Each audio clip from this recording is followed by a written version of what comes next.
fundamental entity involving negative and positive charges composed of protons and electrons, or possibly positrons and electrons, seen in the attractions and repulsions of bodies electrified by friction and in phenomena such as lightning or the aurora borealis.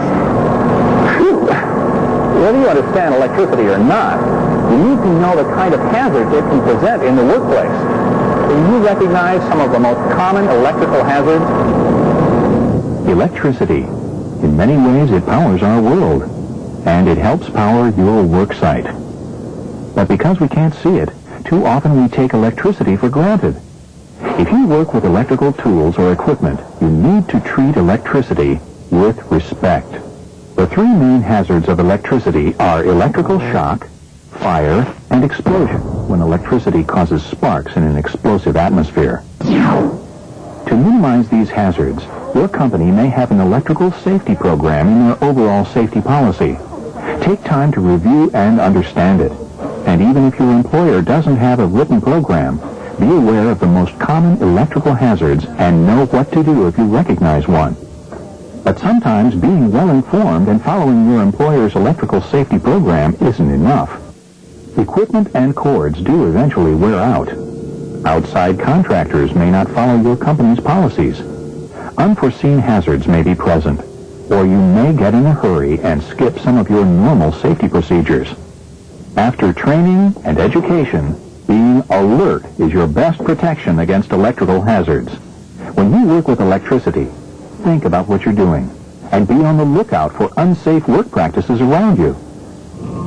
For instance, Pat is doing his job as usual, but somewhere around him, there's an electrical hazard. Do you see it? Hey, Pat, did you notice the cover's off the outlet there? What happened to that? I took it off. If you notice that Pat's working around electricity that's not properly guarded, you've found the hazard. Almost any electrical conductor becomes hazardous if the metallic surface is exposed. There are lots of different situations where this could happen. Cord insulation gets worn through or cut. Guards are removed and not replaced or become damaged with use. Unguarded electricity can shock you, cause burns, or start fires. Even household current is strong enough to cause electrocution. One of the things you can do to prevent being burned or shocked by electricity is to inspect electrical equipment regularly. With some equipment, this means inspecting every time you use it. With other equipment, your company may have maintenance and inspection schedules. Follow your company's procedures for inspecting equipment and reporting any defects or malfunctions. There's an electrical hazard here. The protective panel is in place and was closed, so that's not the problem. What's wrong with this picture? Nothing on there. Unlabeled electrical equipment is another common electrical hazard. How can that hurt you? It depends. During an emergency like a fire, trained employees or firefighters need to recognize specific switches quickly to turn off the power.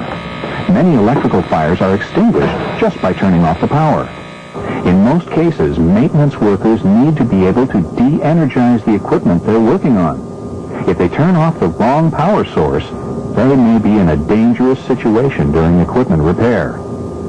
You may not be responsible for identifying electrical equipment, but if you see circuits or other equipment that isn't labeled, report it to your supervisor so it can be corrected.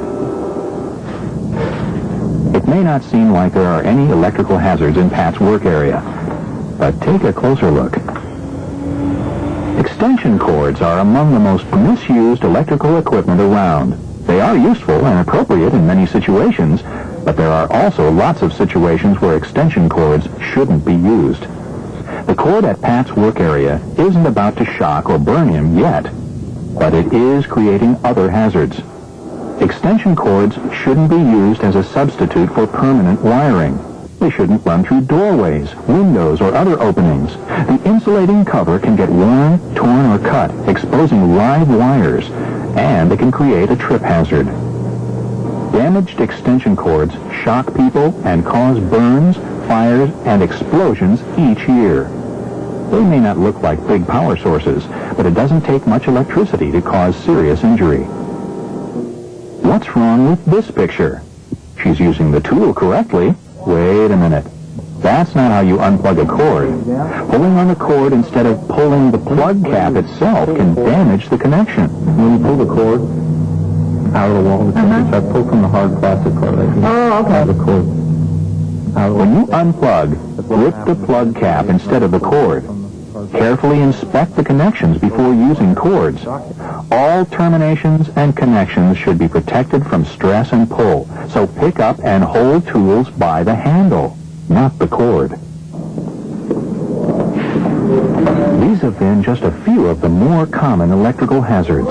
If you recognize one of them, report it according to your company's procedures. And remember, leave the electrical repair or maintenance work to trained, qualified personnel.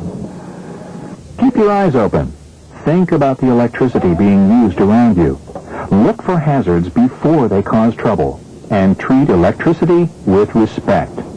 Recognizing and preventing electrical hazards today could save your life or a coworker's life tomorrow.